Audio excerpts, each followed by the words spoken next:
All right, welcome everybody to the first live stream of the year from Money SG. And today I am live with Boon, and I'm sure some of you already know Boon from his channel. If not, you also know him from Backholder Pod. He's also one of the hosts that is very active on investing. And I shall let Boon introduce himself for the great new year of 2026. Happy New Year, Boon. How are you doing? Happy New Year, Chris, and Happy New Year to everyone here. Actually, how many people here? I can't see. Yeah, you need some time, but yeah, walk us through. So yes, just a quick intro. So my name is Boon. I'm working full time. So I think in one of the interview when I was asked to introduce myself, and I said that okay, from financial, and then people tend to say that, okay, Boon is already fired. So I want to clarify that. Actually, I don't really call myself as someone already fired. So I'm still working full-time, saving, investing. But I like to do sharing on my YouTube channel, on Backholder Pod. Really enjoy discussion related to investing, personal finance. Maybe not so much on stuff that Chris covered. For example, like credit card stuff, I totally like clueless on those areas. So I think in terms of the topic coverage, with my topic and your topics didn't overlap that much. But I really enjoy this kind of like topics discussion. Very nice. And what I like about Boon is, fun fact, I actually watched Boon before I even started YouTube. So Boon is considered my senior in YouTube. Really? Yeah. That is shocking, right? Because I started like quite long already, but actually Boon started earlier than me, And the reason why is because like my investment knowledge is not that high level one. I do very basic stuff. That's why I also look to learn from people who are stronger in this kind of aspect. Just like Boon, he may not be so familiar with the credit card stuff. That's where I come in, right? So everyone has their own level of expertise. And meanwhile, just say hi to the audience. Hey, JJ, you're online. JJ, next time I must get you on, JJ. Okay, hi. Happy New Year, JNet6. All right, so yeah, very happy to have all of you here. It's the new year, and I know, today market not open, but we are here to make it happen. All right, so I think today's discussion is really focused on stock investing, right? Because recently I just watched a video from Boon channel. Yeah, I promote him a bit because he just published his portfolio returns for 2025. Very impressive, right? Just crossed like 7 figures. You all can go and watch the channel. I won't spoil it.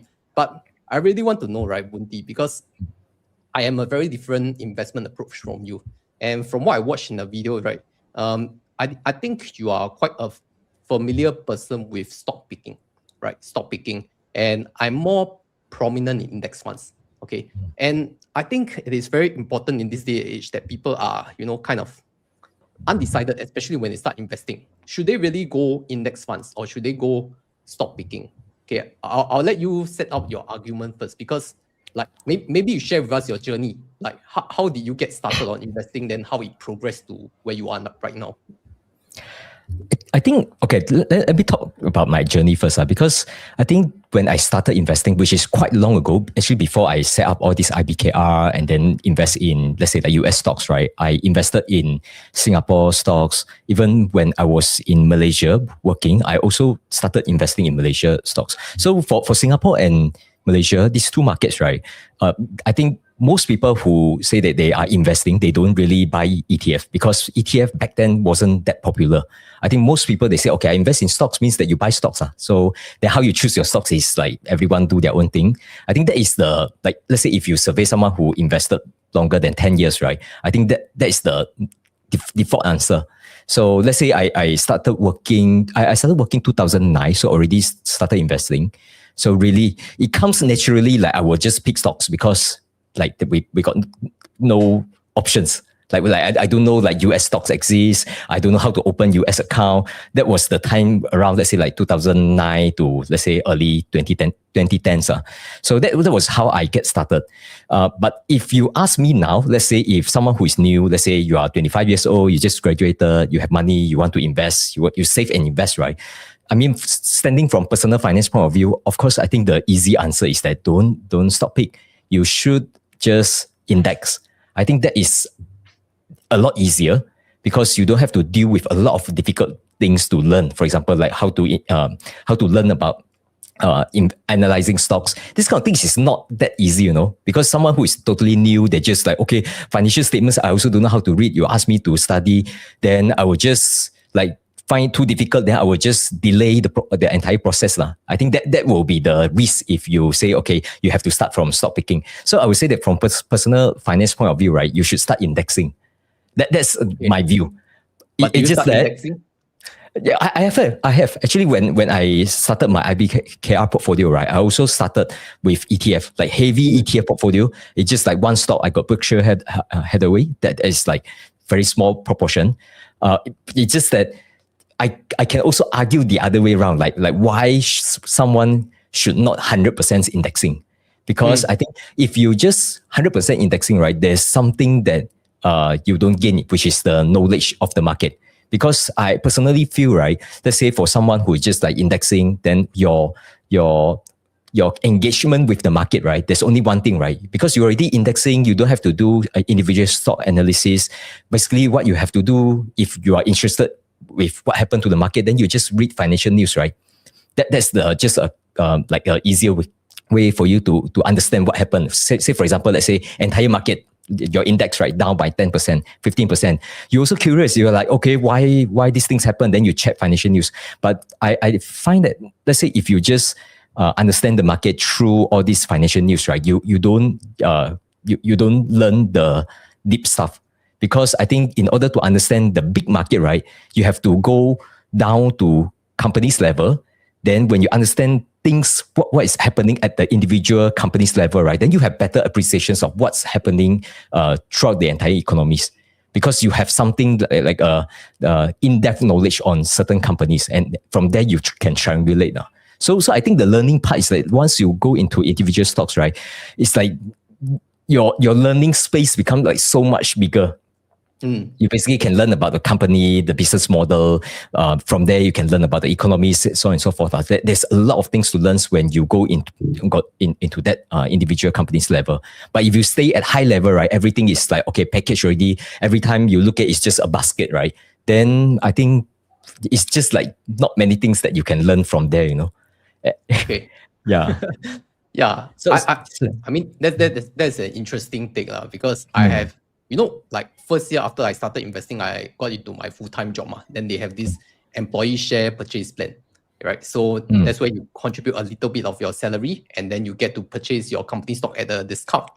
And that's where actually you start to, once you have the money, the skin in the game, that's where you actually start to listen to what your CEO is trying to say, the earnings transcript, all that. And since your work is really part of it, you kind of understand the different functions of the business. And that's where I kind of got started with stock picking, or because it's my company stock allocation. So it's like forced to do stock picking, right? And the thing is that I studied accounting before, and we learn how to do read up financial statements and analyze all that. But sometimes you just realize that you really don't have an interest in this.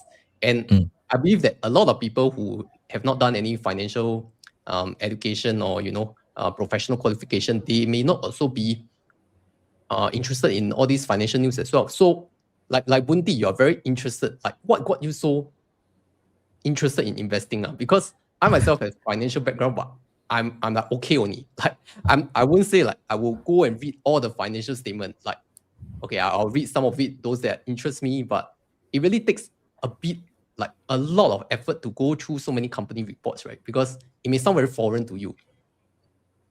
Yeah, actually, when it comes to financial statements, all these things, right? Actually, my knowledge is also quite surface only. I don't really have like an accounting degree. I don't know how to prepare all these financial statements. So to me, it's also very kind of like surface knowledge. The part that I enjoy most is not reading financial statement. It's not reading about like, from the revenue, how you derive gross profit, and then how you derive free cash flow. Those are the stuff that, yes, sometimes we really need to know.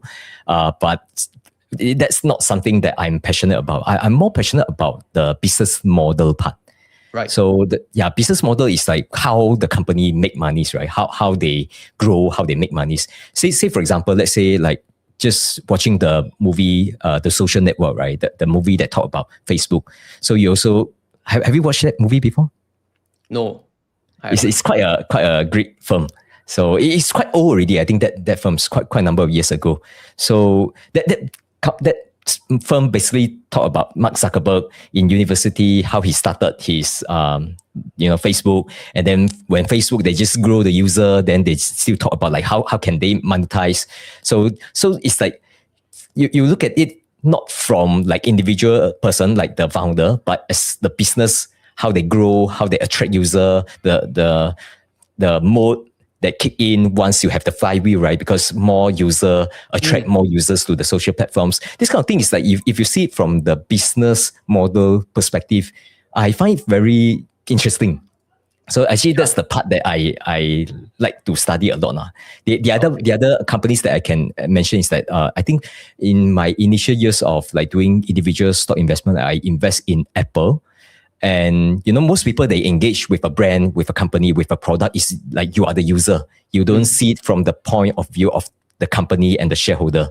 And then as you read the story of how Steve Jobs started the company, what are they focusing on, and then all those stories come together with the business itself, right? Like why so many people, they are so like support Apple so much, so passionate about the brand and so on, right? So I think the business model part is quite interesting, like how they build the iOS ecosystem and so on. So those are the part that I think is very interesting, because when you look at things from business model perspective, right, every company is different, like how they position, what segment that they try to target, and then the company, even if you follow one company, it's not like one company, one product stay on for many years, right? They also pivot. Because say, for example, before internet and after internet, they might have to pivot. Now, before AI to after AI, some companies will have to pivot, right? So these sort of things I think is very, very interesting.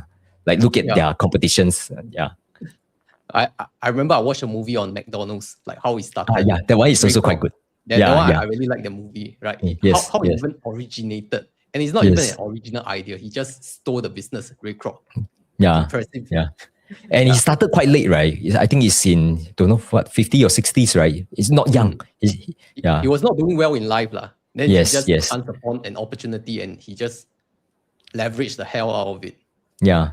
But the McDonald's is another good example, right? Because I think this one is already, many people talk about it already. They say that, you thought that McDonald's, the business model is selling burgers, French fries, but actually it's not, right? Their business model is actually real estate. So I think that was also covered by the firm, which I think is quite interesting, all these things. If you only engage from a consumer perspective, you only see one part of the company.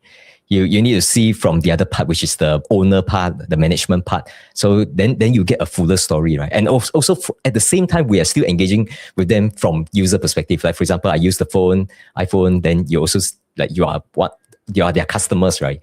Then you get to feel like the trade-off that they made, like their strategy. So all these things I think is quite interesting. Wow, can really hear the passion from Boon when he explained all this stuff, because I know that when sometimes I read all this, I may get turned off a little, but it's just different people have different interests, right? Like if I read credit card, if I read CPF, if I read SRS, all these things, it won't bore me. But maybe it will bore Boon. I haven't started already, stopped already. because it's really quite boring, government stuff, and then it's always the same. It's just that sometimes they have to change the way they present, and then budget 2026 is coming up. That's why I will get busy and see how it benefit my audience and explain the simple way. And that's exactly what Boon does in his channel, and why I like watching him now. Because all these news and all these stories, all these models, they are sometimes maybe quite difficult to comprehend for normal people. Yeah. But through content creators, we kind of like digest all the information and then present to you in a simple way that people can understand. I think that's where the value is. Yeah. And speaking of that, right? Are there people who really should not go into stock picking? Like they should just 100% go index funds, because it's definitely not for everyone on stock picking. What's your take on that? I would say that, let's say out of 10 people, right, maybe only at most 1 or 2 people they are suitable to do these kind of things.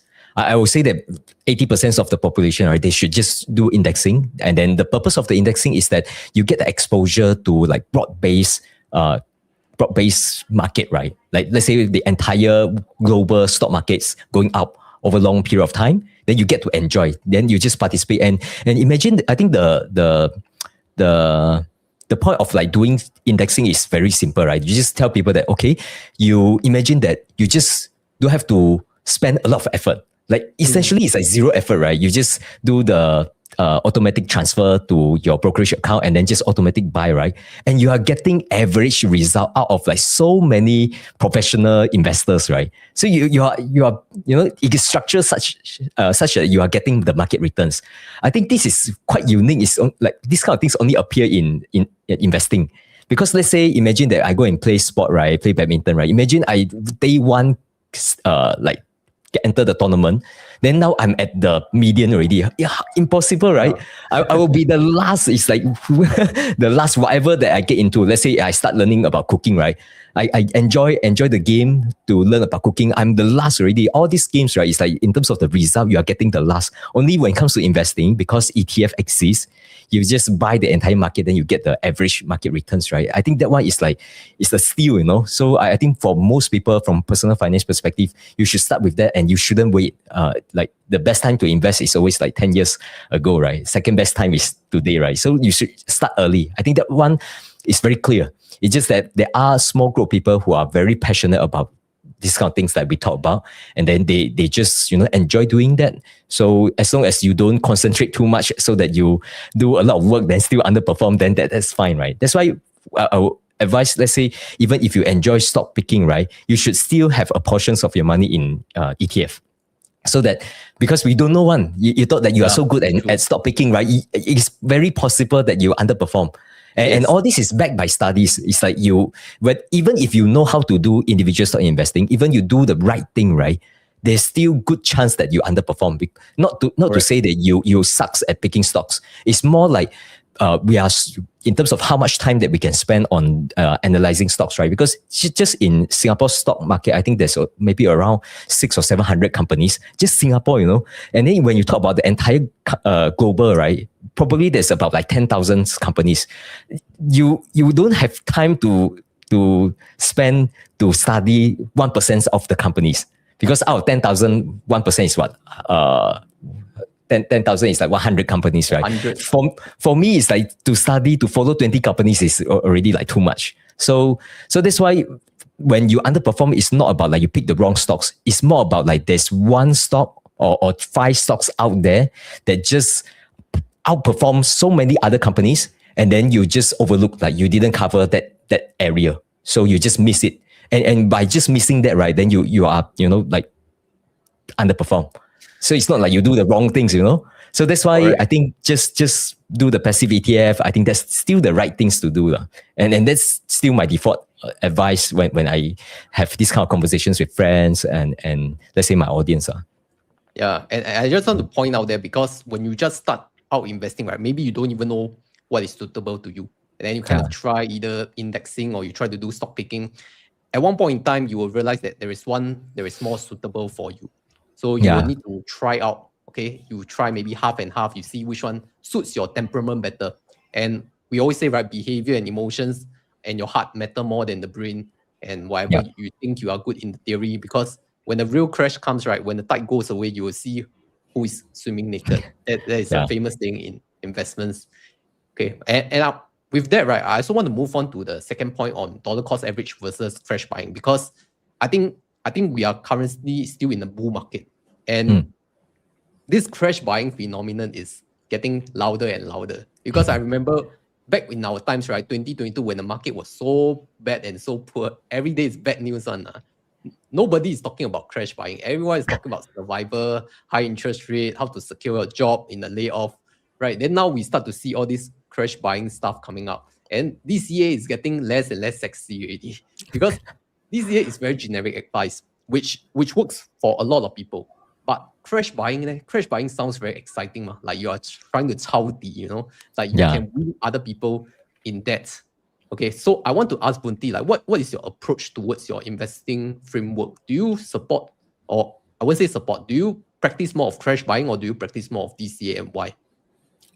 Okay, I would say that for most people, right, by default, right, it will be DCA.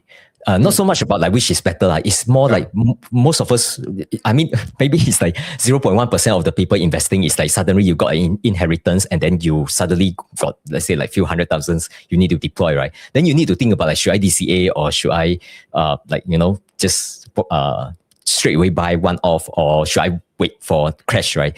But most of us, we are working and then we are saving, and then we deploy our saving into investment, right? So if you just follow your money cash flow, right? You have saving and then you deploy, you have saving, you deploy. The natural way to invest is DCA. Not to say that you have to invest in like a fixed amount every month. It's more like you gradually get into the market. Okay. Right. So I would say that is the natural way to start. And I would argue that is the right way to do it. I think there are many benefits of like doing DCA. First thing is that when you do DCA, and I think the best way to carry out that is to use some sort of like platforms that they will automate for you, so that you can just look away and let the whole thing automate, right? Then you don't have to look at the market at all, right? You just like whole things is automate, and then you don't have to look at the market. So you are not getting emotional for the money that you just deployed. Because I think psychologically speaking, I think especially for those who are new, right? They invest, it can be very small amount. Let's say like $1,000. Yeah. Like you just put that $1,000 into the market, right? Then the next day you keep checking your investment, and that $1,000, let's say, just dropped to 970, right? Then you are like, wow, shit, I lost money already. And that kind of like paycheck feeling, right? It's not about how much is the amount. It's more like you have this anchor, because you anchor to the amount that you put in. 1,000 I put in, I lost $30. $30 still pain. So if you do all this DCA, automate away, then you don't have to suffer this kind of like emotional kind of like damage to your well-being. You can just let it run on itself, right? So I think this is the good part about DCA. It comes natural, and then you don't have to make yourself feel bad because of the timing. And then let's say if the market comes down, and then you can tell yourself it's better, because now with the same amount of money, I can buy more units. Say for example, let's say you buy some S&P 500 ETF, right? Then you say, okay, now I buy more, right? If the share price comes down. So I think there are many benefits, and that's why I say that is the recommended way to invest. So two things, right? One is that just index. Second thing is DCA.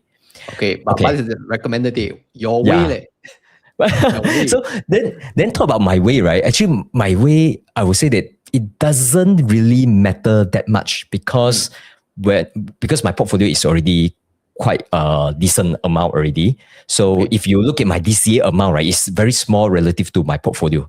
So whether I'm DCA or whether I'm like wait for crash, right, it won't affect that much, because the exposure is there already. Basically, whatever market returns is, right, then that's my P&L. So it doesn't matter that much for me. But I would say that for those who say, okay, let's wait for market crash, then I buy, right? There's also some benefits of doing that. So I like I said, sometimes it's like the DCA versus the like should you invest one off, right? Sometimes it's like the right answer is not the extreme end.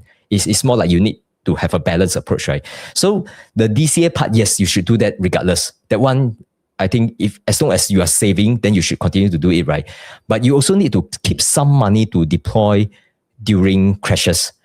Why? Because if you already have some money allocated somewhere, right, and you tell yourself that, okay, I'm going to deploy this money when market experience some sort of drawdown, right?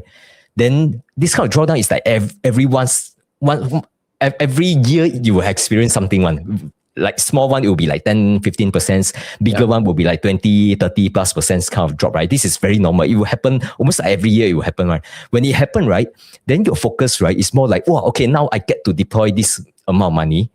So when that happen, right, you kind of like cycle yourself to tell yourself that I need to focus about buying. Because when you are not focused about buying, right, actually when market drop, like you will be distracted to focus on like, what should I manage the risk? Should I hedge? Should I sell a bit and then wait it drop a little bit more, then buy back? You will be distracted by these kind of things, right? But you already have the money. Then now your focus is more like just focus on the buying, right? And that help you stay invested on the part that is like the DCA part. So it's more like emotional kind of like management, not so much about like, quantitatively which is better, because quantitatively speaking, DCA is definitely better. Like you don't keep so much money aside as the dry powder, because all this cash that you set aside, right, to say, okay, I'm going to save cash and then I deploy when market experience drawdown, right? That cash, right, actually will create a lot of drag to your portfolio. Yes. Let's say if you say, okay, I keep like 90% still invested, 5 to 10% in cash, I think that's fine. That is like, you won't have a big problem. But let's say this amount of cash, right, you say, okay, I am going to wait for 30% drawdown, and then that 30% drawdown never come for 2 or 3 years. Suddenly that 10% become 40%, become 60%. Then that drag, right, can be very serious one, So, and you will have better appreciation of these kind of things when you are investing for like longer. If you ask around, right, if let's say our audience here watching, right, if you have friends who is like investing for like, let's say like more than 5 years, you can survey like what is the cash percentage that is like putting in bond or like fixed D, like waiting for market crash then only start to invest, right? You can ask, I'm sure all of us, right, will have friends who have like, don't know, 70, 80, 90% invested in fixed income because they were waiting for crash maybe 5 years ago, 7 years ago, but market just keep on rallying. Then it's very hard for them to deploy because they say, for example, when S&P 500 was 4,000, you didn't invest. Now it's like much higher. It's very hard for you to convince yourself to deploy now. So they kind of like stuck into those cash and then become like 80, 90% cash allocation, right? Then your entire portfolio, your entire personal finance kind of like, screw up already. So I think that is something to watch out for those who say, oh, I want to wait for market crash. Yeah. But here's the thing, right? Because you and I have been in Telegram groups and YouTube for quite some while. So here's the thing I always notice. So as we are right now approaching all-time high in the market, or we have already hit all-time high, so people would say that markets are too overvalued. So they are waiting for an opportunity to go in. And when the opportunity comes, maybe like a 10% drop, which may be quite severe to some people already. And then they say, this is not the end yet. So they'll keep waiting. Yeah. And then it comes right, 20%, maybe Liberation Day, 20%. They say, this is not the end. Then bounce back, 15, become from negative 20, become negative 15. Or this is the dead cat bounce lah. You will drop again. This is then after that, run back to positive. That's exactly what happened in Liberation Day. So then they will become, I missed already lah. I wait for the next crash. So what do you think of this kind of psychology? Because I will feel that if you never even dip your toes or never even started a position, you're in this constant cycle of crash chasing lah. I will feel that it is very difficult to break out of this cycle. So Boon, how do you think we should assess this situation of always thinking about markets all-time high, then I shouldn't enter?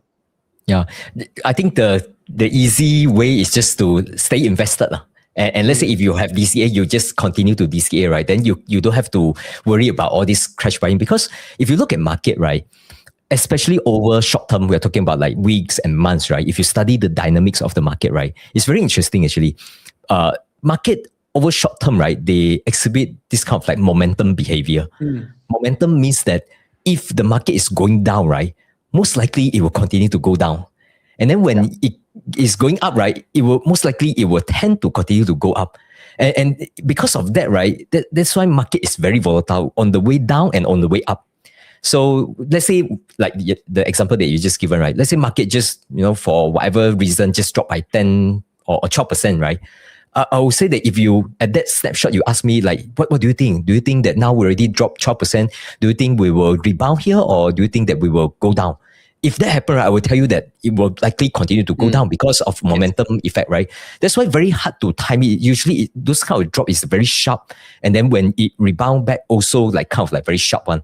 And the problem is that you don't know which point they will start to rebound, right? So there's many questions there. Very, very hard to navigate these kind of things, man. If you talk is easy, but to execute is the hardest part. And that's why I would say that it's fun to do this kind of like timing. It's fun. I'll admit that, right? Let's say you already have, regardless of your portfolio size, let's say you have 500K, 200K, doesn't matter, right? If you have that money set aside, let's say 500K, and then you have your like 80K sitting around as cash, dry powder, ready to deploy, right? I think it's fun to do this kind of like timing. And if you really caught the bottom, I mean, then you can like, wow, very short, tell people that, wow, I caught the bottom. I think that one to play a bit on these kind of things, I think it's fine. Not to say that this kind of is wrong investment, because that 80K cash sitting aside, you tell yourself that you are going to deploy when market experience drawdown, and then market experience drawdown, then you invest. To me, that is just like part of your strategy. So I think that's fine. But to execute it well, right, you need to, better to write it down. Say, for example, you say, okay, draw down how many percent I would deploy 10,000, draw down how many percent I deploy 10,000. Or you can set some, like those good till cancel, GTC order, right? You can set that kind of order so that it will automatically trigger if it hit that threshold. I think that is also like good way to execute it. But that should be like small percentage of your portfolio. Like the 80% or 90% of portfolio should be something that is like automatic, and then just stay invested, don't touch long-term investing. Because my channel, right, I always talk about like, stay invested, just stay invested. don't have to do this kind of like, wow, market time in and out, Actually, in and out. Because the hardest part, right? Yeah. Staying invested. Yeah. Because everybody itchy finger one. Yeah, you can have itchy finger. Yeah, but keep it small. I think that's the thing. Yeah. Yeah. Okay. Yeah. I remember in your TFC episode, the podcast, right? You were asked about USD de-dollarization and also the falling devaluation of USD. Like because we are both US market majority investors, and people will keep asking us like, what if the USD one day pair with SGD 1:1, and then you lose all the USD value and all that stuff? I think people have a misconception, or maybe there's a little bit of misinformation of how this US dollar kind of crisis is to them, right? The impact. Maybe walk us through like your thoughts on this USD de-dollarization and devaluation thing.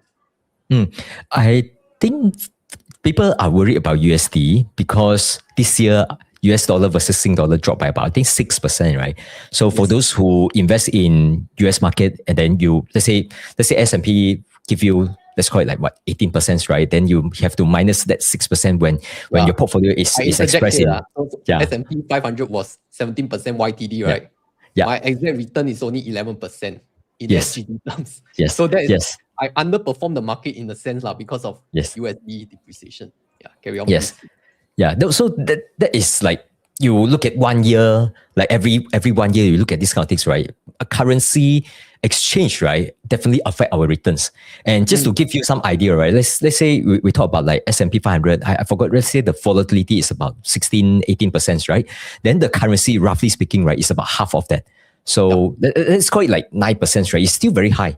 Because if you look at, let's say like if you park your money in some money market funds or short-term bond funds, your volatility is not going to be like this kind of volatility. So FX volatility is quite high one. And then like 2025 is a year when US dollar really take a hit, partly also because of the liberation announcement, and then there's all these fiscal issues. So that US, when you talk about the fiscal, definitely they have their challenges, right? So that's why market, or let's say basically the entire market is kind of like worried about US. That's why we have this kind of devaluations now. So I think that is like quite kind of like have a sizable impact if you look at it on year basis. But if you study all these currencies, right, any pair, like it could be like US dollar versus euro versus Japanese yen versus RMB versus Sing versus ringgit, everything, you just look at all these pair, right? Unlikely you will see that the currency just go in one direction for many years. Usually they will mean revert. So we can see like 2026, will US dollar continue to depreciate against Sing dollar, right? I think most likely, I won't say that the mean revert will come the next year, but you won't see that, okay, continuously kind of like experience this kind of like bad performance for US dollar. The reason is very simple, because if I understand like all this, the relationship between all these currencies, right? Last time, right, US dollar, they are pegged to gold, right? Yes. And then after that, they depeg. After depeg, right, it's not like every currencies they do their own thing. It's not like that one. Actually, most currencies in the world, right, they are managed against US dollar.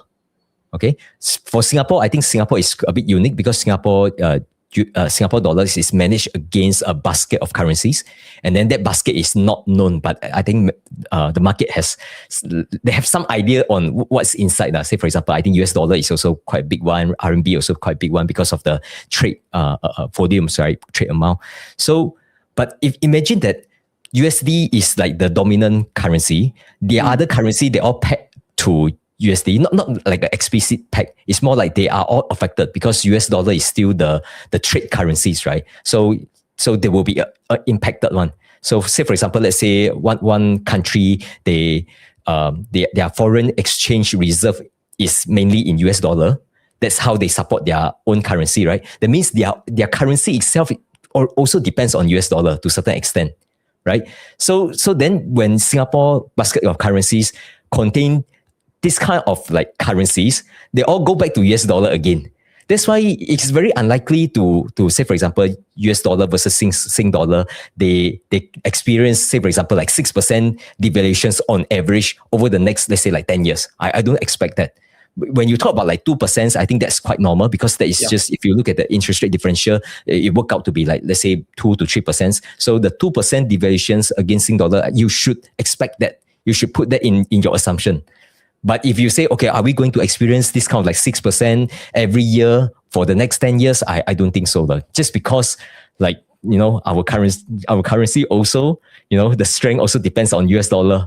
So there's like a circular loop there, So that's why I don't have to worry too much about that now. And I would say that instead of worrying too much about all this currency, right, like specifically talking about USD versus Sing dollar, right, you should ask yourself if you are worried about USD devaluations, because USD devaluations, this topic, right, is actually linked to inflation. Because devaluations means that, okay, they have their fiscal problem. Now they have to print more money to serve their interest costs. And then their fiscal is harder to support. They have to issue more bonds. What happens is that these money expansions will continue. As money expansion continue more than the productivity, right, then you will have inflation. Then the question that you need to ask yourself is that, if I want to hedge against all this, right, which asset class I should invest? Okay, I think that is a much better question instead of like thinking, oh, if I invest in US stocks, I need to worry about the US currency. Actually, that is not something that you should worry about over the long period of time. So then which asset class to invest, right? To keep it very simple, just invest in real assets. Very simple. Real assets. Real assets could be like stocks, it could be real estate, it could be commodities. This kind of like real assets. Okay. What is not real assets? For example, your money market funds is not real assets because this is really tied to the fiat, the strength of the currency, right? Because let's say if you put your money in money market funds, earn 2%, and then inflation is 4%, then you actually lose 2%, right? So if you invest in all these like fixed income, fixed deposit, money market funds, it is safe in the sense of like, on nominal basis, you are protected. But over a long period of time, if inflation stay high, then really will screw up on. So I think that's the way to get out of that now. Not so much about like, okay, I should invest in Singapore stocks because I am scared of USD devaluations. I think that is like you focus on the wrong thing. And many people they are misinformed on these topics.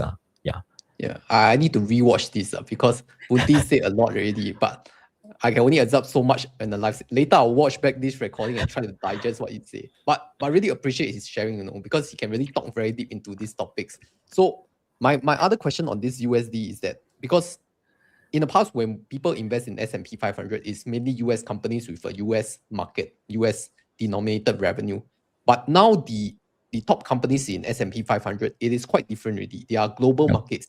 So they sell a lot of their products and services outside of US, which also means that the foreign currency also has impact to them, right? So if you sell it higher in Chinese yuan or Sing dollars, converts back to SGD, that is also another kind of foreign currency impact.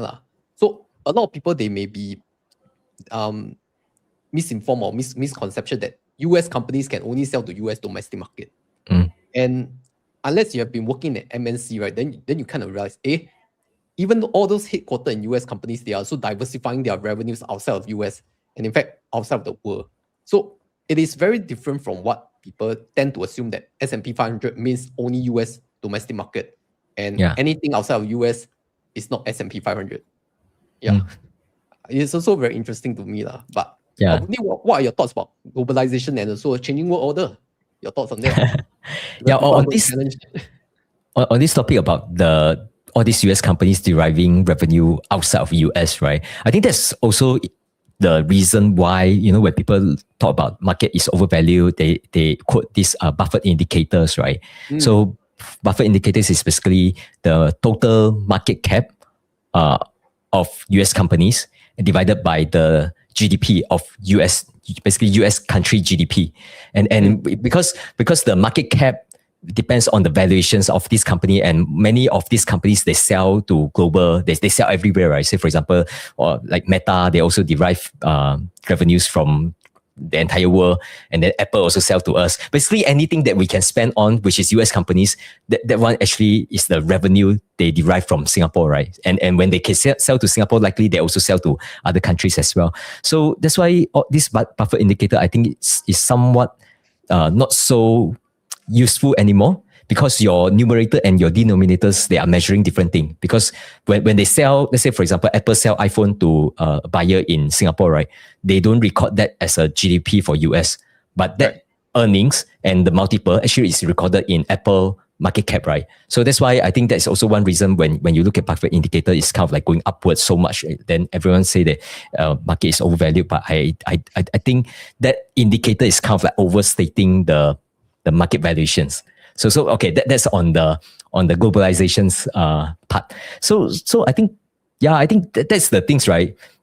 If you invest in many of these US companies, actually you already get some sort of diversification because of the revenue generating globally. But I think the other thing which is still US centric is that, let's say if you invest in S&P 500, all these companies, they are headquartered or they are based in US, right? Meaning that in terms of the rule of law, they are subject to US regulations. Accounting is US accounting. Right. So there's still the US centric part that you can't get away. And sometimes these kind of things is like there's good and bad to it. So let's focus on the good one first. Okay, the good one, I would say that for US companies, right, when it comes to disclosure, they are a lot better as compared to many other countries. So let's say like the financial reporting, the stuff that they need to file to SEC, I think there's a lot of disclosure that is very useful. That's why I think there are many people who once they go into US market, they don't like to get out already. To them, it's like, okay, I know how to operate. I know how to read all this SEC disclosure. But for some other countries, they just don't know how to navigate. So I have friends like that, they just focus on one country. I think, let's say if we talk about like China, similar things. So China companies, let's say like listed in Hong Kong, they also have their own, like accounting, their own rules, regulations. So for those who know how to navigate, they know. But there are things that will be like country specific because they're subject to different rules. Right. Interesting. Yeah, because I don't think that deep one. That's why I don't need to learn from expert like you or professional like you. Okay. Yeah, okay. I think we move on to Q&A. Thank you for sharing first. We move on to Q&A because I think the audience may have some very spicy questions for us. Wow, come. Okay, I answer this one first. Got any promo for SRS account? I think have. Later I send in my group chat. Okay. I think now is the new year already. For those of you who last December they contribute SRS, this year they also want to contribute SRS.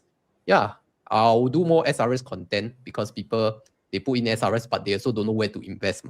So it's not a form of recommendation, but it's more of like, okay, you know what your options are. Speaking of that, Bunti, do you contribute and invest your SRS? Yeah, actually, I just wanted to ask you, where do you invest your SRS money? Okay, so I've been quite transparent about this, right? I'm currently investing through Poems. Because Poems have the monthly funds, then they don't have the management fee, platform fee, and sales charge and all. So yeah, that is my main portfolio. But I'm currently also exploring another option with Stashaway ETF Explorer. That's the new boy. So, and people may have some last time StashAway got some bad story lah. I'm sure you know about it. So I also want to go and research on that, the product and the offering, and then once I have a better idea on it, then I will do a video to update that StashAway. Yep.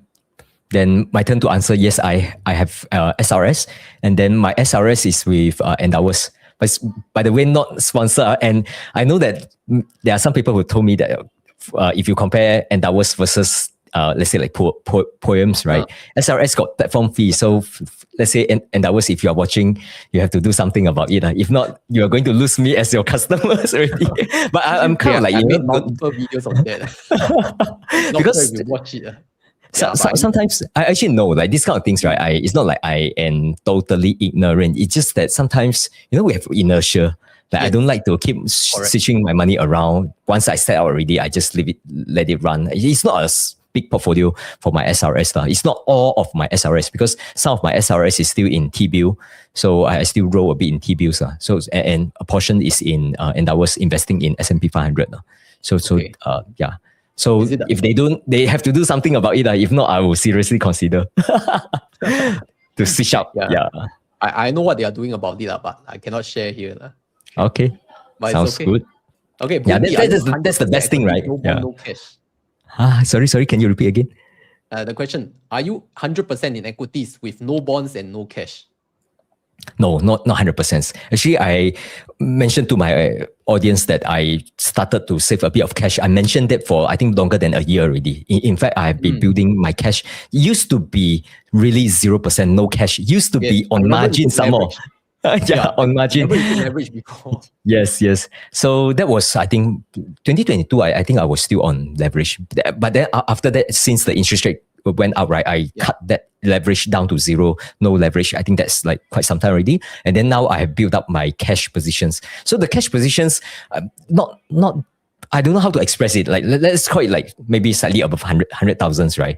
In terms of the amount, I think it's sizable, but in terms of the percentage relative to my portfolio is like not super significant. I didn't screw up in the sense of like having 50%, 40% kind of allocations into cash.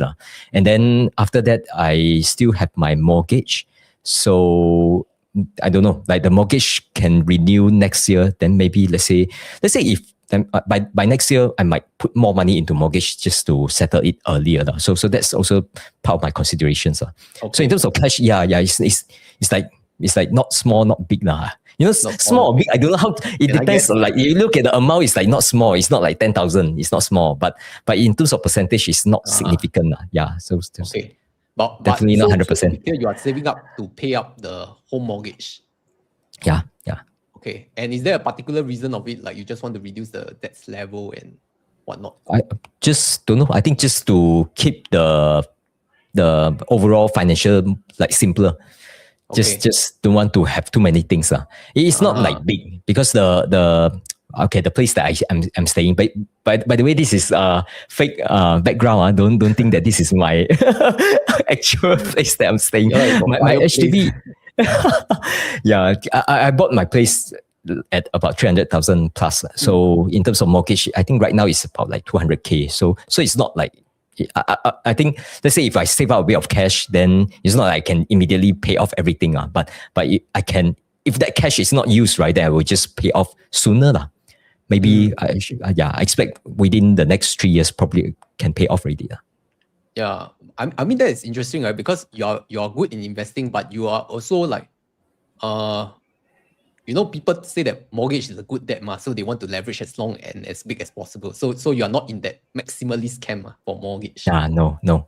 I tell you, in terms of optimizing everything, I'm not that kind of people. Like I know these are not optimized decisions, but one thing I think this one, right, probably only those who are. Maybe if you are above 40, then you can understand more in the sense of, let's say if you have your mortgage, you paid off, right? Your level of stress, right, will be a lot lower. This one, I'm sharing from my own perspective and also from those who are around me. Yeah. Okay. Maybe I'll understand it when I get there. Because I think that the thing is like, let's say like you mentioned, right, you save up, you build a portfolio, you have certain net worth, But let's say if you say, okay, I'm totally like fire now, stop generating any active income. And if you take a snapshot, usually you are looking at, okay, how much money that I can generate, like the so-called passive income. The other thing that you are looking at is your commitment, right? Commitment meaning that, okay, do you have kids to feed? Do you have mortgage to serve? Do you like what kind of like lifestyle that you are having? This kind of things is like part of the commitment, right? So let's say if you remove that installment, like my current installment is about, I think 1,003, something like that. If that 1,003 is gone from my, monthly commitment, right?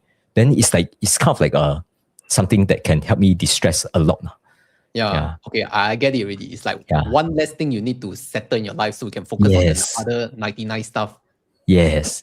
And also financially, like you don't have to worry about like, oh, I still need to generate 1,300 just for this. And once it's settled, right, it's like, permanently settled.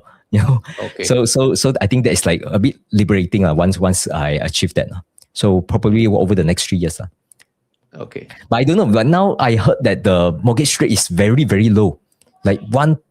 Very low, 1.5 or even less. Yeah. So I might change my mind. I don't want to overcommit now. Because let's say if really by the time it's up for renewal, let's say I can refinance at 1%. And then to generate more than 1% is so easy, right? So maybe I will just wait a bit more. I don't know. Let's wait. That will be a topic for next year.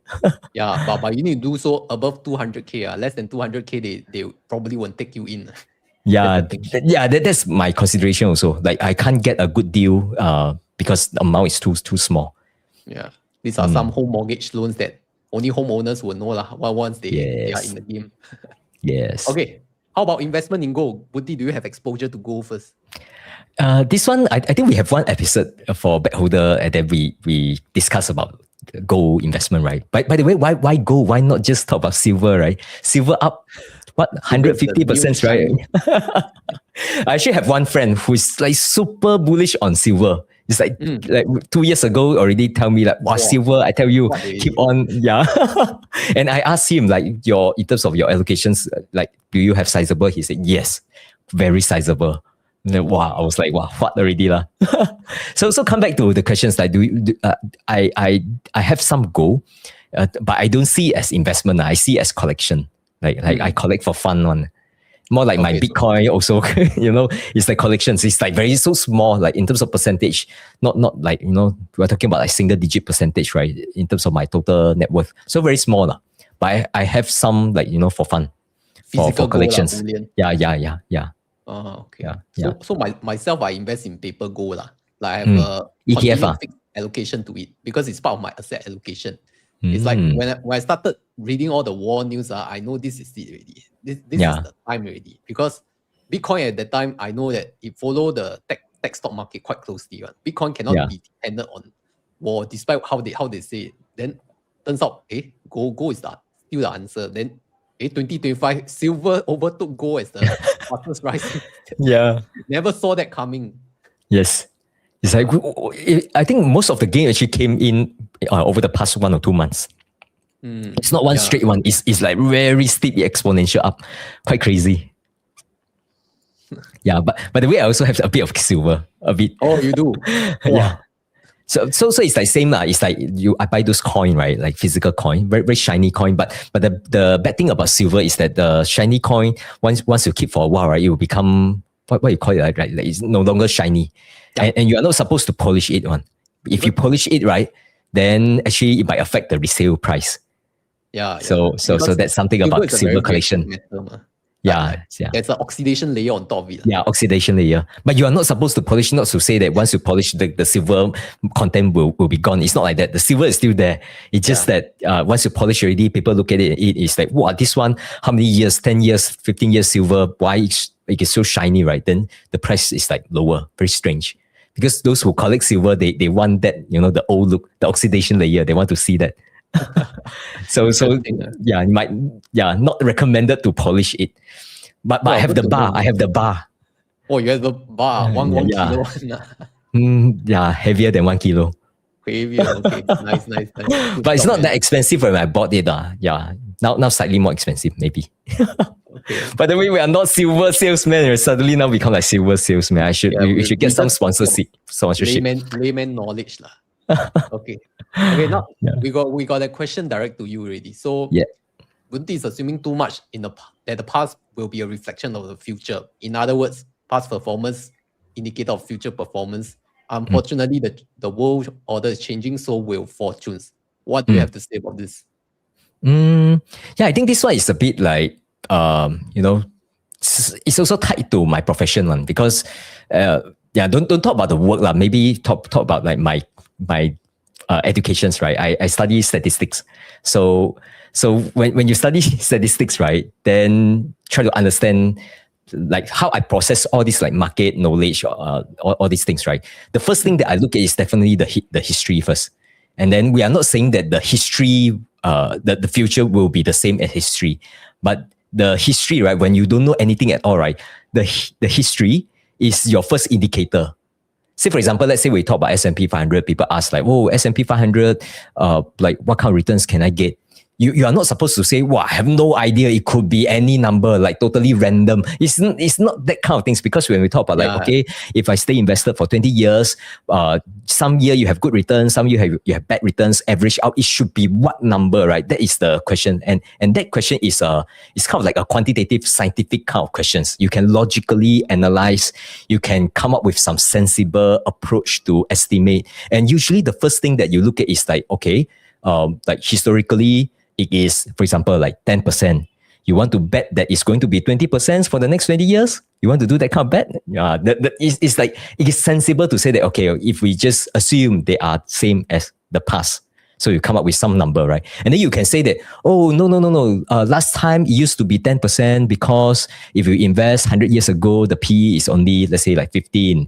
Now the PE is 22. Then you should account for that. Then you can do another analysis to say that, okay, when the PE is high, what is the prospective returns? Then you can do this kind of research. And then you might want to take 1 or 2% down. Then you can end up with 8%. This kind of things to me is more like logical kind of assessment. But you shouldn't say that, okay, for sure you're going to hit that, you know? Yeah. So it's just a guide, not so much about like predictive power. You ask me like how long I'm going to live, I will tell you probably I will live to like, between 80 to 90 years old. Average, talking about average, right? Yeah. The range could be 70 to maybe 100. But you say, okay, how do you know this? Okay, I've looked at mortality table, right? So there are studies done before. On average, lifespan is how long? Then you just take average, So this kind of is like sensible approach. Not to say that you know for sure. No one know for sure, right? Nobody can predict the future one. From an accounting background, when we do forecast and analysis, our forecast is based on a set assumptions that if we have these assumptions and if the assumptions are accurate, then this set number of outcome would occur. So that's always the basis. And the assumptions could change in the future based on outcome. Then you have a future forecast. So the outcome of the actuals is not a prediction. It's more like on a set basis, how you calculate. And if that calculation is sound, then this outcome will happen. So we are not trying to predict the market because nobody can predict the market. Okay. Even though there are a lot of people who sort of seem like what they are talking, and then they make all this bull call or bear call. Even like Tom Lee, Tom Lee, the very famous. Now he's like a TV personality more than a YouTuber. Anyway, he's very famous. I call him Perma Boo. Yeah, we have Michael Burry on the other hand. Perma Bear. Stop his fun house or something. So we will never know how to predict the market. I tell you, you just named two names, right? Michael Burry and Tom Lee, right? Very easy one. When the market is going like red, right? Like you are scared, right? Then you go in CNBC, you type Tom Lee, you only watch Tom Lee when the market is red. Then when the market is up, right? Like, wow, very green, all-time high, right? Then you should go and listen to Michael Burry. That's how you try to, steer you to like, that's the way. Challenge your confirmation bias. Yes. That's the right way to do. We have 2 millionaire financial YouTuber on podcast. Boon just announced his portfolio. You all can go and watch his channel. I strongly advise or recommend you all to watch his latest video. Very good. He has been documenting these returns. I watch his yearly review every year. That's why we are now here talking. Talk up. I always recommend people go and watch the 2022 video. Not fun to watch the 2025. Watch the 2022. I remember 2022 because my returns was also like shit. Then I watched Boon. Oh, actually my one not so bad. His one like lots. But you look at where he come now. He already survived the lows. That's why he can now enjoy the high. Yeah, that's the fun part, right? And don't watch the words. Watch the face. Yeah. It's like depressed face. Very funny. Okay. Next viewer asks, would you invest more in the US or Singapore market for equity for 2026? I think this question stems from the fact that last year, 2025, STI actually outperformed the STI, S&P 500. So a lot of people who are big on STI, be it on REITs or banks, like they are very euphoric. So now maybe 2026, not really sure how the market is going to outlook because STI all-time high as well. So your take on this US versus SG market, who will really emerge? If you believe in like those global ETF, right, and you just buy global ETF, you already have 1% in Singapore. So you already invested. You don't need another one. If you are like big believer of those who invest in like VWRA, the VT, the global ETF, SCWI, this kind of like the world index, right? Already have Singapore inside. No need to steer one more portfolio for Singapore. But talking about Singapore, I think long-term wise, I would say that, I do believe like the global ETF is the way to go. Like we talk about all this passive ETF indexing, right? You should be passive on stock and then you should also passive on country allocations, right? So you keep it very simple. One ETF is enough. I'm a believer of that now. So it's fine to do that. But when people ask like, then why some people still want to invest in Singapore market? I would say that for a few reasons, right? The number one is that, let's say if you are not just like someone who is building your portfolio, but you are someone who are thinking about how to drive or how to derive cash flow from your portfolio. And you heard of these things called dividend investing. Although some people say that, okay, dividend investing is just like your left pocket go to right pocket. You can also sell your shares, right? But selling shares is subject to feeling. Different feeling. Yes, definitely. The other thing is that it's subject to the market prices at the time, right? So dividend for many people, there's always a pocket for dividend investing. And if you do dividend investing, you shouldn't do it on US portfolio because of the withholding tax. So let's say if you just buy those high dividend names for US market, right, then you are paying a lot, especially for those who are outside of US.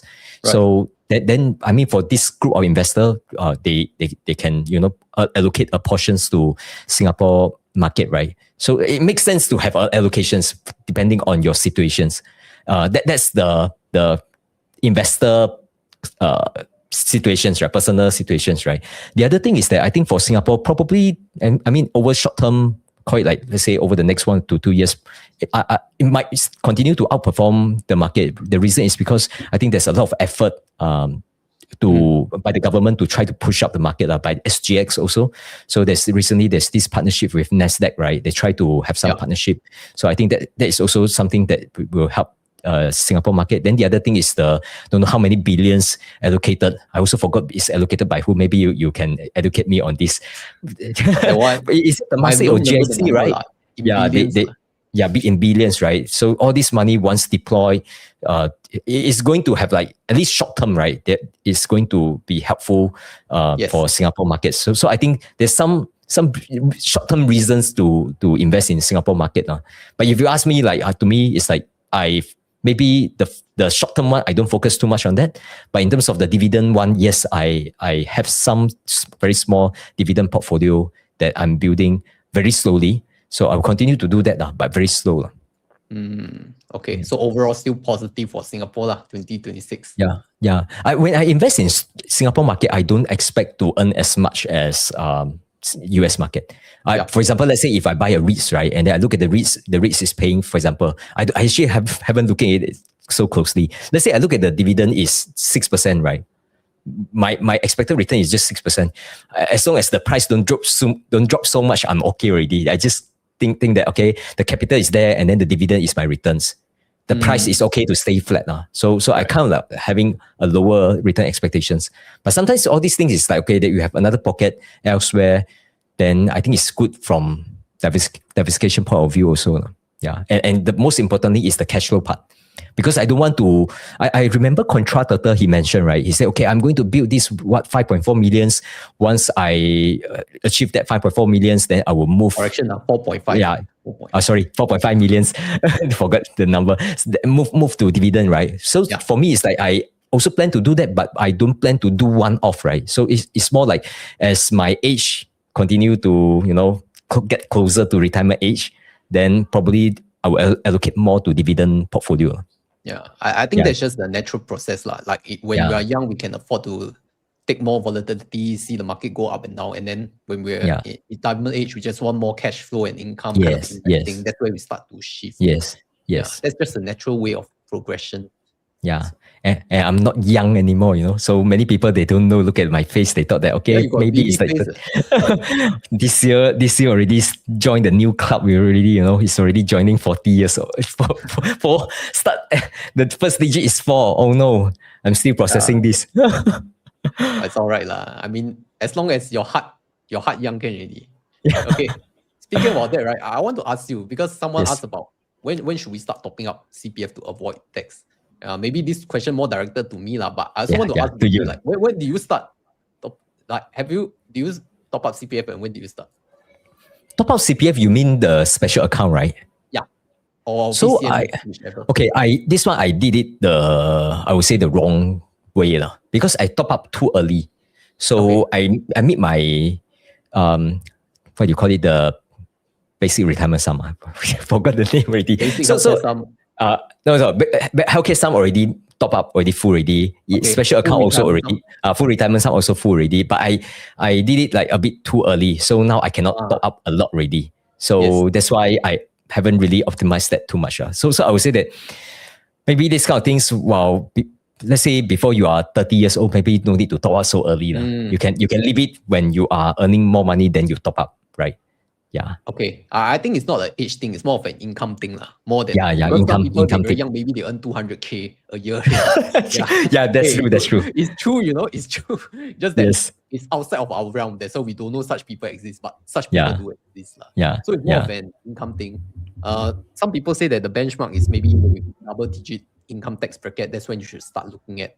So there's really no right or wrong answer, because if I look at myself, right, I started doing it at 7%, but now I don't do it already, because I can, I pay myself through the company. I have my own company tax incentive. So all this, you never know when you're a young one. Like when I got older, then I started, there are other tax incentives, tax avoidance schemes that the government is pushing out that you can take advantage of.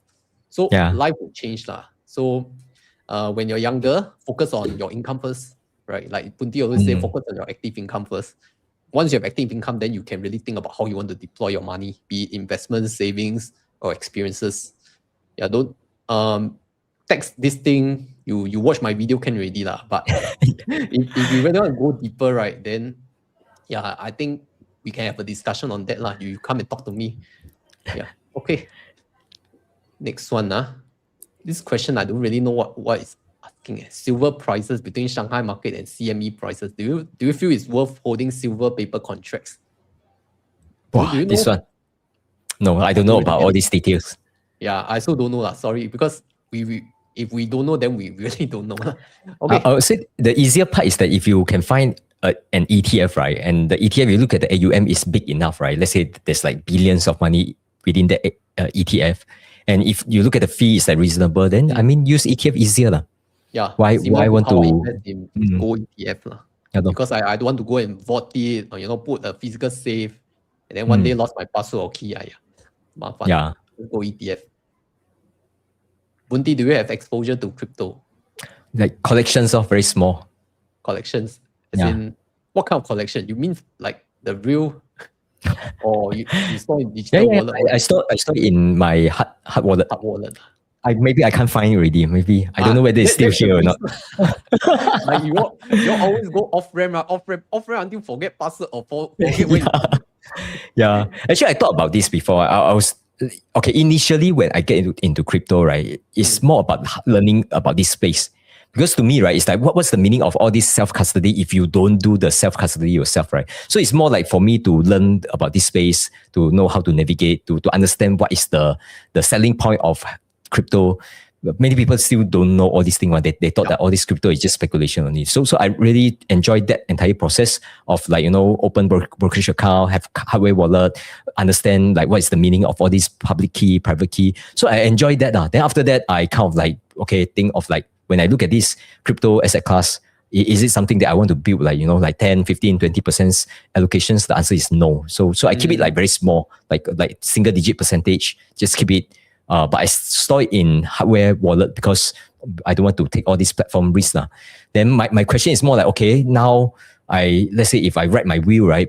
Do I need to write down the password or tell people where I store my wallet, right? So this kind of thing is like, wow, it's a bit of mess. So I've thought about it. Maybe it's like need to sell and then just move to ETF, crypto ETF. Maybe it's easier. So I don't know. Like, but anyway, it's not significant. So just kind of like put it aside. That's why I call it collections. It's like zero transactions for don't know how many years already. I don't touch it though. Oh, not buying, not selling. Put it. Collection. Yeah. Collection. Like you just collect only. Yeah. No, collection means like, let's say if you have a drawing, right? You just a painting, right? You just collect, then don't put inside storeroom. Well, that reminds me, there are some people who backhold their stocks and they never recover one. So is that a collection? Yeah. That one also collection. Because you can never sell back in the price already. So it's for your own keepsake. Look at this sticker. Okay, JL says, thanks for the session, good sharing. Yeah, he's a. I remember this guy. He always go to your video and comment. A very positive guy. Oh, so let me see the name. Let me check. Can't see the name. JJL. Oh, J is also creators. Okay, nice. But J very shy one, never show his face one. But I just met him. Now a lot of people never show face one. YouTube. Not like our time. Must show face one. Nowadays all never show face but it's their freedom. Yeah. Okay, would you crash buy using SRS and CPF OA or SA? Would you do it or? No.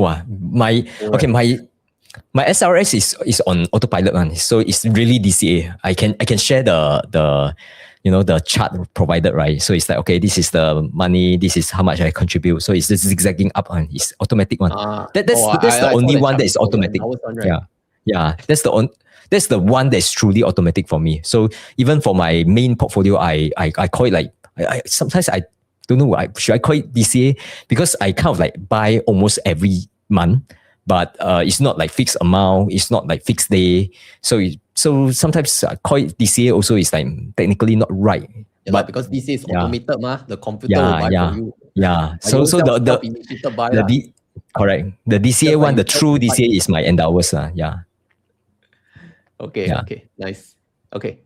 But if you ask me, will I crash buy? I think SRS and CPF is not the way to crash buy because there's time lag one. Crash buy is when you really want to go in time. Your cash is ready. You enter the market, then at your speculated time. Because CPF and SRS, if you invest through unit trust, assuming not stocks or ETF, right? There are processing time, and sometimes when you realize the time is up, you already miss the swing up already. Yeah. So it's quite dangerous to time the market Okay, not say dangerous, but it's not as good as cash. Yeah. Okay, we entertain the last few questions because it's getting late already. Can. Okay. US market can be roller coaster. The fifth person podcast mentioned about kiasu and kiasi mindset. Investing should be safe and steady. So I think trying to say that US is not suitable for those people who are quite scared of looking at their portfolios, which I tend to agree. But you don't have to look at individual stocks now because individual stocks can be scary, but the index funds itself is much more muted. I would say the up and down. How about you, Bunti? I don't focus too much on price. So I to stay, like to how to say, to take care of my emotional well-being, I don't focus too much on the price. Although I still look at the price, but every time they say there's a drawdown roller coaster, right? Then I just look at the companies that I own. Actually, quite often their how to say the business, the revenue, the financials, they don't swing as much on.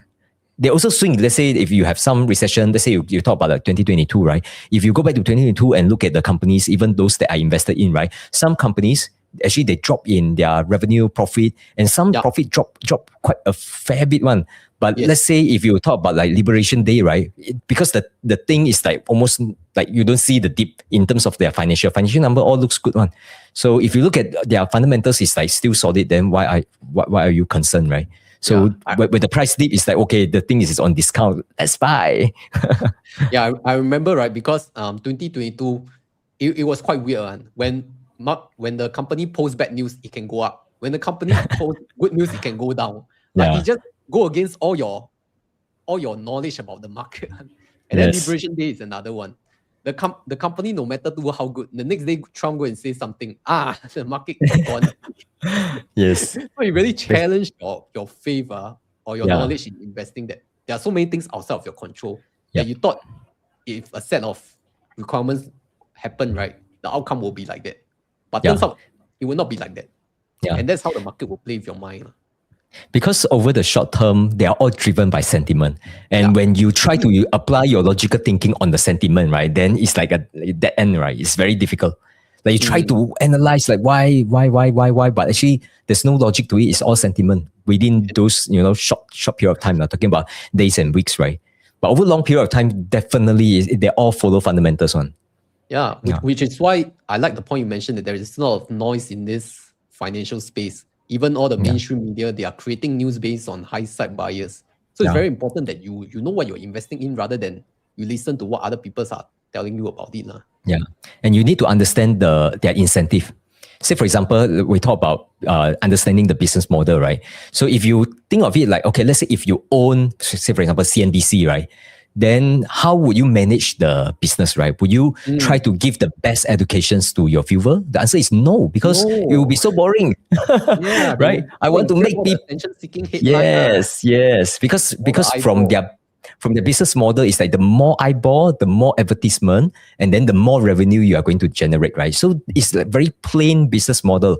So if I'm the CEO, then I will make sure they run as how they are being run now. Meaning that just throw all the shits to the customer, just create all these emotional roller coaster to your viewer so that you get their attention, right? So you understand their incentive, you understand their business model, then you see the other part, right? And this is the part that let's say if you don't do you don't see things from business perspective, you don't see things from incentive perspective, right? You are just being, influenced by others.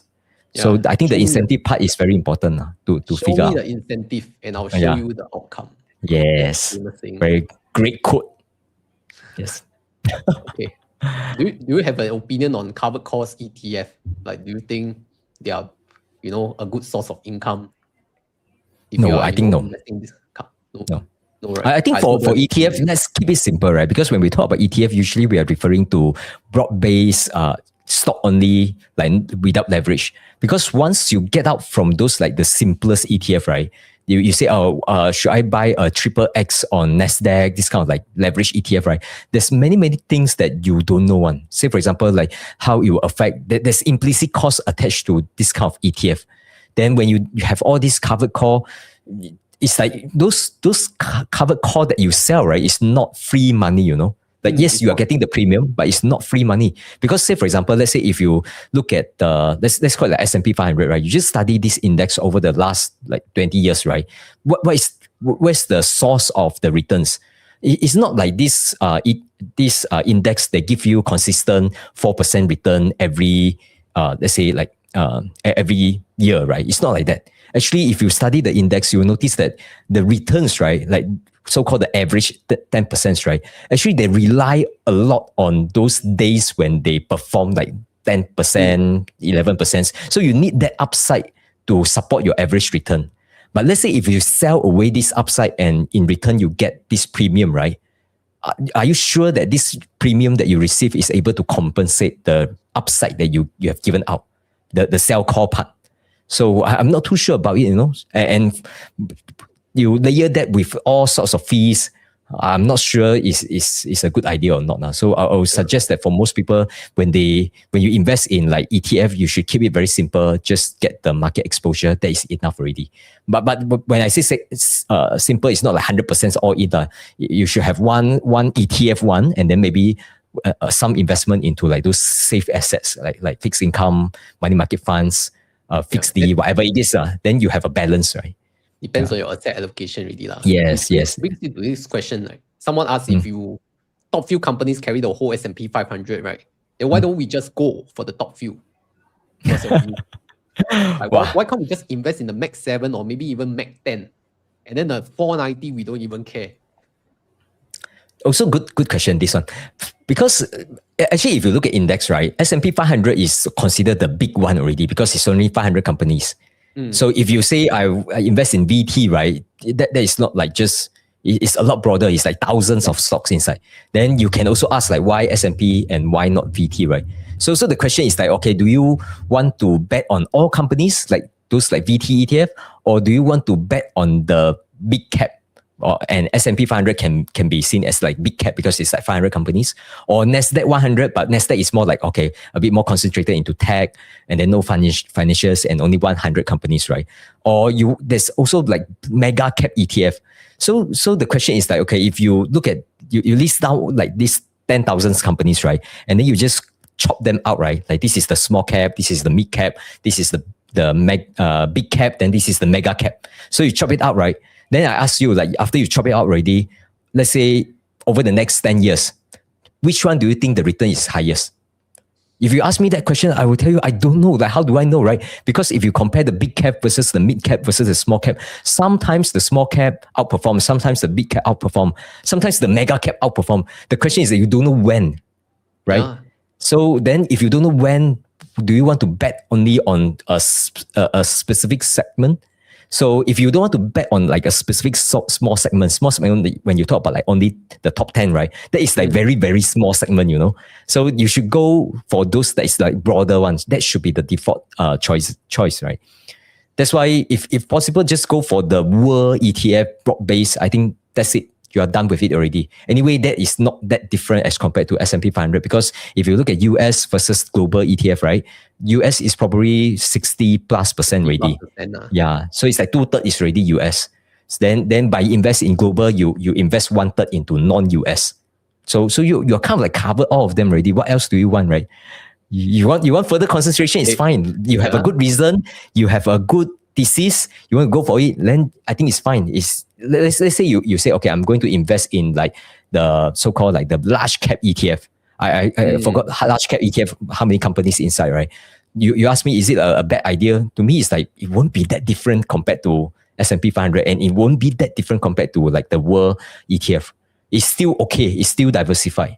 It's still very different as compared to you doing stock pick and choose 10 companies. It will be very different because large cap ETF is still very diversified. You look at the top names, right? It's still like small percentage one. It's not going to be like, 20% in 5 companies. It's not like that one.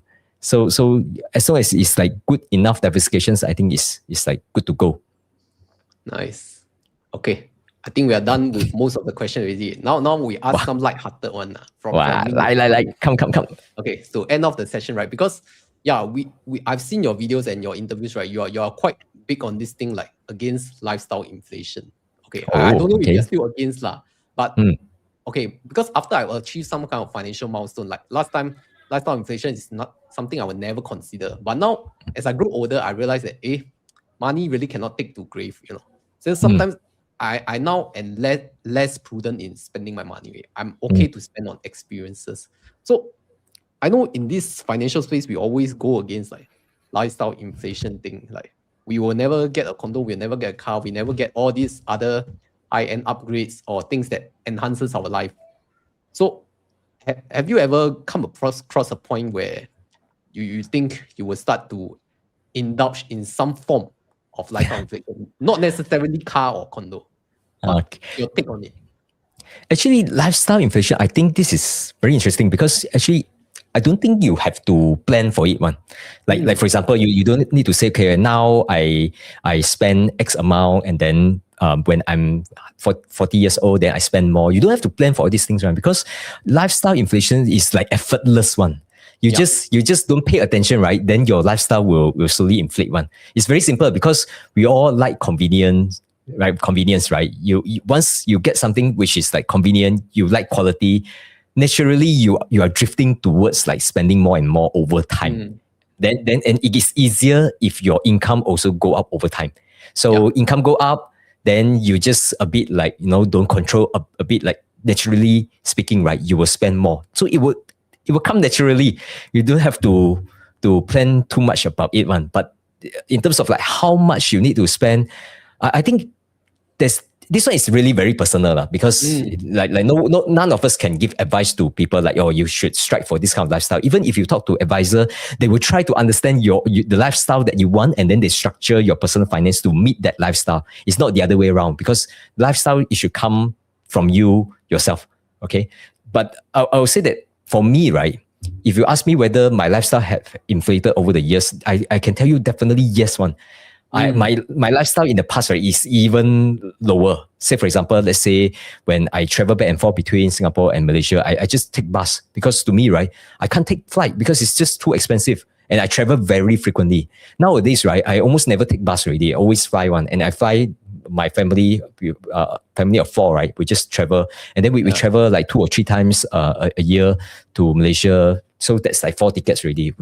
Recently, I went to China, 4 tickets. So this kind of money, right, I just spend, and I spend almost like without thinking one. To me, it's like, okay, I want to go, I go. So I don't plan like, wow, I need to calculate a lot, need to make sure it's properly budget. I don't do that kind of like, like calculations. So to me, it's like the inflation is there already. But I will still be careful on like big ticket items. Say, for example, like the condo and the car, definitely these are the big ticket items. To me, first thing is that I don't need. Second thing is, to me, it's like still crazy expensive. I really not interested to get into that. And I'm good with that. I'm not someone who enjoy driving. Even in Malaysia, I also, like, if possible, I also don't drive. So I don't enjoy that part very much. So I'm fine with that. I think all these are like, whoever watching, right? Let's say if you look at your income, earning power, you think you can afford to spend more. To me, it's okay. Just spend more. You don't want to live a life where you restrict yourself too much, right? So I think that one is fine. The part that I think is not fine, right, is that, let's say when you spend, you don't spend because you want to spend, but you spend because you want to benchmark to others. I think that is something no-go. I think that is very, very dangerous. Let's say, for example, right, if I travel to Taiwan, I think it's fine. It's like, okay, very nice place. It's Taiwan, right? So I can get some fun. I'm feeling happy. But then if my friend tell me he just went to Europe, then I suddenly feel down, right? Then if you have that kind of feeling, right, then you need to really, think of a way of how to get out of that kind of thinking. Because whenever you try to benchmark, whenever you compare against your peer, you drive a second-hand car, you think not good enough because you see your colleague or your friends is like upgrading to a newer car. When you try to do this kind of comparison and just want to win, right, then you are deriving joy not from the activity and not from the stuff that you bought. You are deriving happiness from that comparison, right? And that one is super, super unhealthy. That one, right, regardless of how rich you are, right, you can be, having a net worth of 10 millions, 15 millions, right, still not enough one. Because your circle of friends will be those who have like 50, 100 millions, right? Then you look at their spending, is that you try to match them, right? Then from there, you cannot have any happiness one. So I think that is the part that if you notice yourself comparing too much, right? And you are deriving utility from like winning against your peer, against your friends, right? Wow, that one, you probably need to maybe, I don't know how to get out from there, probably do some reading, probably talk to your priest or whoever. I think you need some things outside of you to bring you up if you sense that you have this tendency. So that's the only things. So lifestyle wise, I'm okay with that. Yeah, nice. Yeah. I appreciate your sharing. What do you think? People have been seeking external validation. The entire thing you just said is about seeking external validation. I think the line is... Sorry? Are we good? No. Anyway, I think if they can hear me, then okay already lah. So the thing about seeking external validation is that you can only get your happiness from outside people. So yeah. Anyway, Bunti is offline already lah. Anyway, the thing about any offers lah. So wherever you're listening from, don't seek external validation, and then don't try to go on the things that you cannot afford lah. Or getting late already lah. Then we can end this session already, because next time if you enjoy Bunti talk, we will come. Hey, can hear lah. They can hear me So you all can hear me, cannot hear Bunti. Oh no. Nah, it's okay. Anyway.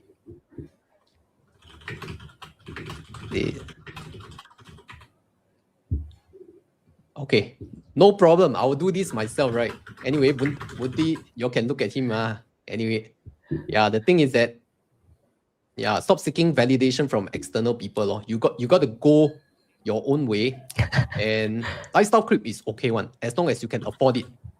But if you cannot afford it and you keep trying to impress others, that's where you fall down the rabbit hole of keep trying to buy more things, go and be other people, be better than other people, and then you'll go and compare online.